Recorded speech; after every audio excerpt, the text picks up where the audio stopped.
SG. Dattatreya ಹಿರಿಯ ಕಲಾವಿದರು, ನಾಟಕ, ರಂಗಭೂಮಿ ಜೊತೆಗೆ ಸಿನಿಮಾಗಳಲ್ಲಿ ಕೆಲಸ ಮಾಡಿರ್ತಕ್ಕಂಥವರು. ಅವರ ಪರಿಚಯವನ್ನು ಜಗದೀಶ್ ಅವರು ಹೇಳಬೇಕಾಗಿ ಕೇಳ್ಕೊತಾ ಇದ್ದೀವಿ.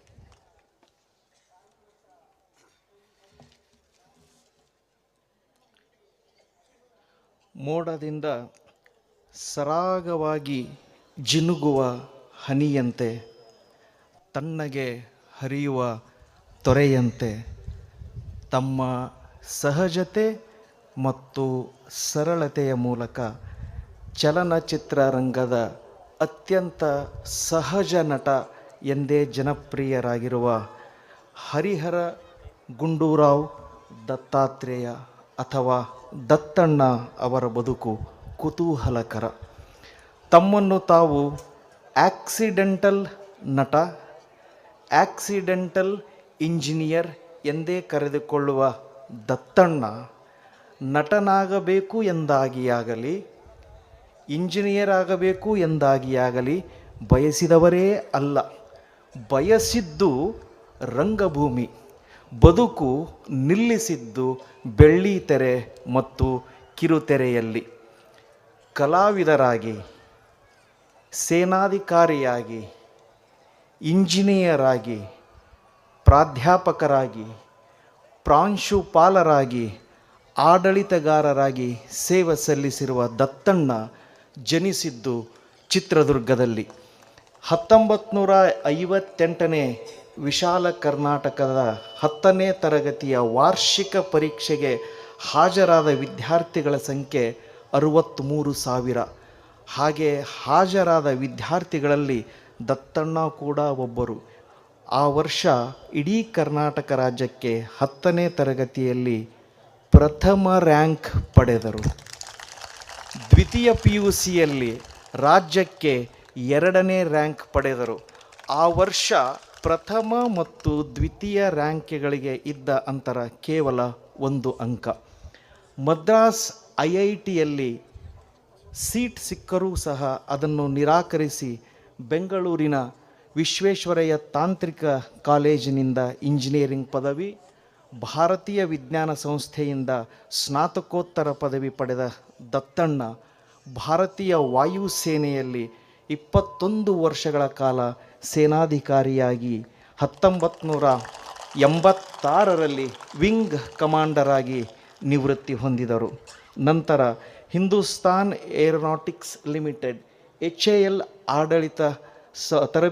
ಆಡಳಿತ ತರಬೇತಿ ಸಂಸ್ಥೆಯ ಪ್ರಾಧ್ಯಾಪಕರಾಗಿ, ಪ್ರಾಂಶುಪಾಲರಾಗಿ, DGM ಆಗಿ ಒಟ್ಟು 30 ವರ್ಷಗಳ ಕಾಲ, 21 ವರ್ಷ ಸೇನೆಯಲ್ಲಿ, 9 ವರ್ಷ HALನಲ್ಲಿ ಸೇವೆ ಸಲ್ಲಿಸಿದರು.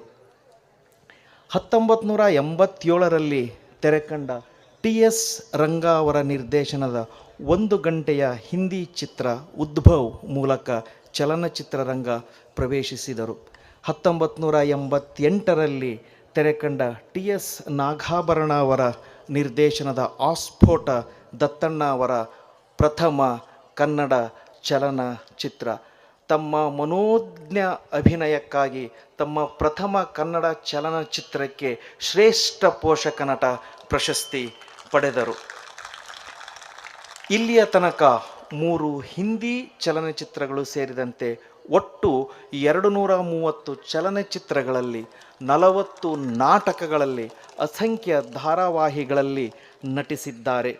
ಆಸ್ಫೋಟ ಚಲನಚಿತ್ರಕ್ಕೆ ಕರ್ನಾಟಕ ಚಲನಚಿತ್ರ ಅತ್ಯುತ್ತಮ ಪೋಷಕ ನಟ ಪ್ರಶಸ್ತಿ, ಮುನ್ನುಡಿ ಚಲನಚಿತ್ರಕ್ಕೆ ಕರ್ನಾಟಕ ರಾಜ್ಯ ಚಲನಚಿತ್ರ ಅತ್ಯುತ್ತಮ ಪೋಷಕ ನಟ ಪ್ರಶಸ್ತಿ, ಮುನ್ನುಡಿ ಚಲನಚಿತ್ರಕ್ಕೆ ರಾಷ್ಟ್ರಮಟ್ಟದ ಪೋಷಕ ನಟ ಪ್ರಶಸ್ತಿ, ಭಾರತ್ ಸ್ಟೋರ್ಸ್ ಚಲನಚಿತ್ರಕ್ಕೆ ರಾಷ್ಟ್ರೀಯ ತೀರ್ಪುಗಾರರ ಪ್ರಶಸ್ತಿ, ಮೌನಿ ಚಲನಚಿತ್ರಕ್ಕೆ ರಾಷ್ಟ್ರೀಯ ತೀರ್ಪುಗಾರರ ಪ್ರಶಸ್ತಿ, ಒಟ್ಟು 3 ರಾಷ್ಟ್ರೀಯ ಪ್ರಶಸ್ತಿಗಳು, 2 ರಾಜ್ಯ ಪ್ರಶಸ್ತಿಗಳನ್ನು ತಮ್ಮದಾಗಿಸಿಕೊಂಡಿದ್ದಾರೆ.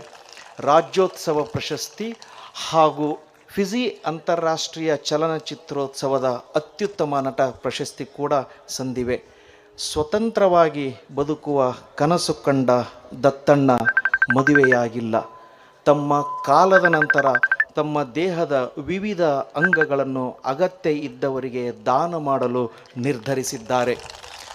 ತಮ್ಮೊಳಗಿನ ಅತ್ಯುತ್ತಮವಾದದ್ದು ಇನ್ನೂ ಬರಬೇಕಿದೆ ಎಂದು ನಂಬಿರುವ ದತ್ತಣ್ಣ ಅವರಿಗೆ ಅವರ ಸಾಮರ್ಥ್ಯಕ್ಕೆ ಸವಾಲನ್ನು ಎಸೆಯುವ ಪಾತ್ರವನ್ನು, ಅವರು ಬಯಸುವ ಪಾತ್ರವನ್ನು ಮಹಾಮಹಿಮ ಶ್ರೀ ಗವಿಸಿದ್ದೇಶ್ವರ ಅವರಿಗೆ ಕರುಣಿಸಲಿ ಎಂದು ಹಾರೈಸುತ್ತಾ, ಈ ಸಮಾರೋಪ ಸಮಾರಂಭದ ಮುಖ್ಯ ಅತಿಥಿಗಳ ನುಡಿಗಾಗಿ ಅವರನ್ನು ನಾನು ವೇದಿಕೆಗೆ ಆಹ್ವಾನಿಸುತ್ತೇನೆ. ಇದೀಗ ಹರಿಹರ ಗುಂಡೂರಾವ್ ದತ್ತಾತ್ರೇಯ ಅಥವಾ ದತ್ತಣ್ಣ.